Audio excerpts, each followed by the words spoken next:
Hi everybody and welcome back to the ClickUp tutorial series.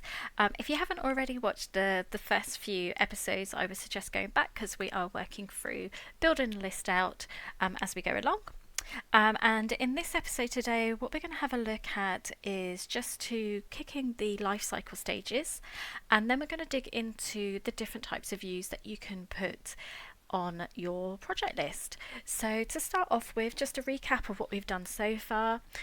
So we had set up our life cycle stages, which we can see here, and we are going to regroup them by the life cycle stages, because at the moment it's by status. So you click group status, we're going to click life cycle stages, and something that's really important to do is to either enable autosave or press the save button, so it saves the view as you're going along. So we put that on there, so autosave is on. So now you can see our tasks have now shifted out into the life cycle phases that we had selected.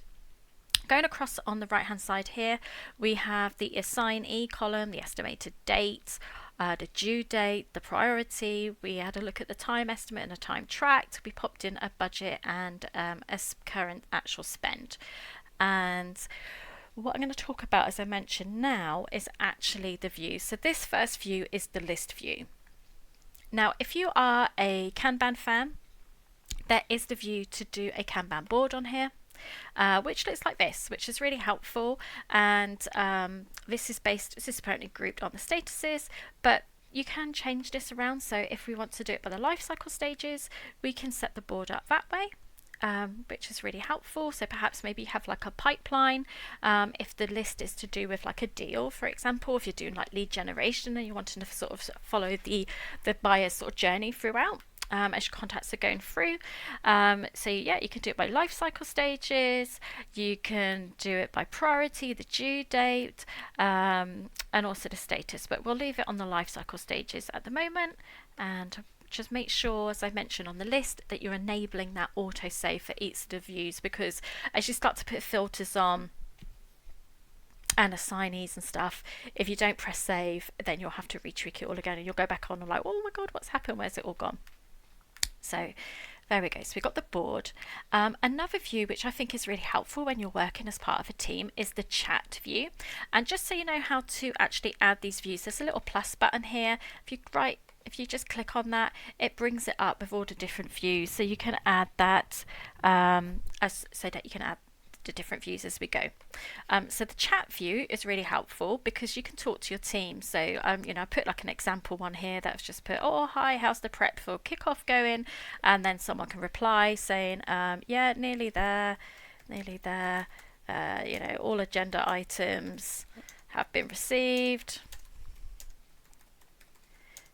Just waiting on risks and issues from a supplier perspective.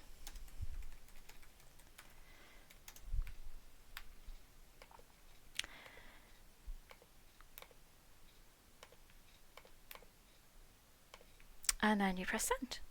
So that's really helpful. So you can have those conversations back and forth. By pressing the @ here, you can by pressing @ you can obviously then choose the person that it is that you want to talk to, and depending on the number of the ats that you put, so like if you did the double @ this is where you can sort of click into like a task that you want to feature. Third @ is if you've got any docs that you want to add, and so on and so forth. So that's a really helpful sort of shorthand. You can also add in attachments or documents. You can sync your Google Drive or OneShare and Dropbox to that, which we'll talk about in a later sort of episode. You can drop in emojis as well, which is really great. Perhaps you're wanting to add in some video clips or even just a voice note. So that's really helpful as well. So you can then talk about this particular project with your team. So that's a really good function to have. Another sort of, let's go into here. So you can also have a Gantt view.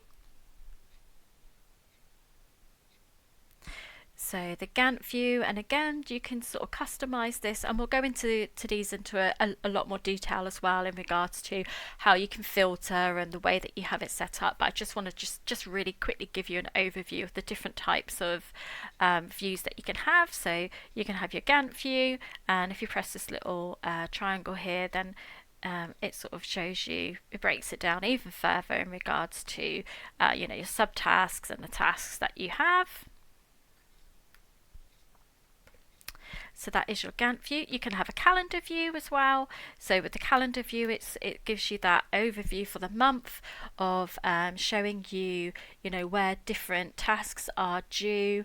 So that's a helpful view if you find that helpful too. This is really helpful if perhaps you're using a list for sort of maybe you're a content creator and a lot of your tasks are to do with creating content to go on a blog or into social media, and you're sort of planning out the month's content with particular posts that you've created and stuff like that. So then you can have your planning.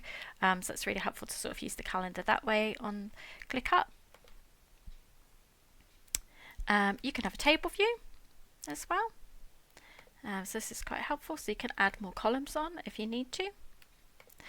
So there, this gives you a table view, and again I'll go into more detail, but you can sort of filter it through. So say you're only wanting to see with statuses, you're just wanting to see everything that's not started, or perhaps you want to see the stuff that's active or closed. So you can sort of filter the view to how you want that to look. You've also got workload. So when we talk about workload, this is sort of like talking about, so you can set, if I click on here, what is your weekly capacity, and if you've got like a team and a subcontractors, this is really helpful to start having a look at people's the number of projects that they're working on and how much capacity they have each week, but how's that being split up against the actual work. So you can sort of start to see what's people's capacity against demand. So you can set your hourly hours there, and so that gives you a really good view. And again, we'll go into a lot more detail about workloads and workload widgets. I'm just talking through the views at the moment. You can also have forms. Now forms, this is really helpful if you're going to be having you're working with a number of clients and perhaps you're wanting to have a project intake or a form embedded like on a website, or you're wanting some to do a survey, and that's really helpful because you can set the form up and then the information is actually captured into your lists itself. And again, I will be doing a whole video in regards to how you actually create a form and how that all works, but that's a really helpful view to have as well if it's based upon that list. You have dashboards, and again we'll talk about dashboards because you can customize them. There's all different types of widgets and cards that you can use, so you can set dashboards up at list level, space level, you can do it at portfolio level if you've got like a number of different sort of projects that are working.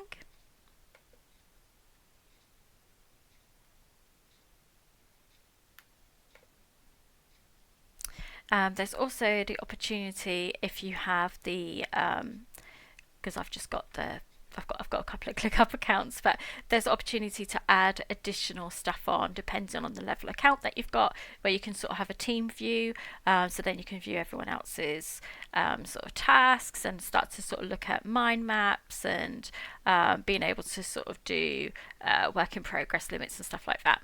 So that's all really helpful, but we will look at that in a future video. But yeah, these are some of the sort of common ones to use, which are really helpful. And you can pin the view as well. So if we want to pin the dashboard, for example, it means that it comes across as that's the first view that's there. And then we can unpin it by just clicking the little toggle. But I usually find it's easier for me to have the list as a pin. You can also make some of these private to yourself. So perhaps they're just like private views, so you could just, so then it's just yourself that can see it and not your team. And again, depending on the plans that you've got, some of this stuff will be or won't be available to you. But in order to get this box, this drop down up, you just right hand click and then you can just toggle across. In another video, I will talk about the different licenses that you can have and what you can and can't do with that, and what does guest seats and stuff like that, and how that sort of works. But yeah, so that is views, and I hope that has been of help. And in the next video, we're going to go back to our list and we're going to work on these a bit more. We're going to start looking at adding some of the statuses, and we will then start to talk about how you add tags and what is the purpose of tags and how they would work with automations and on dashboards.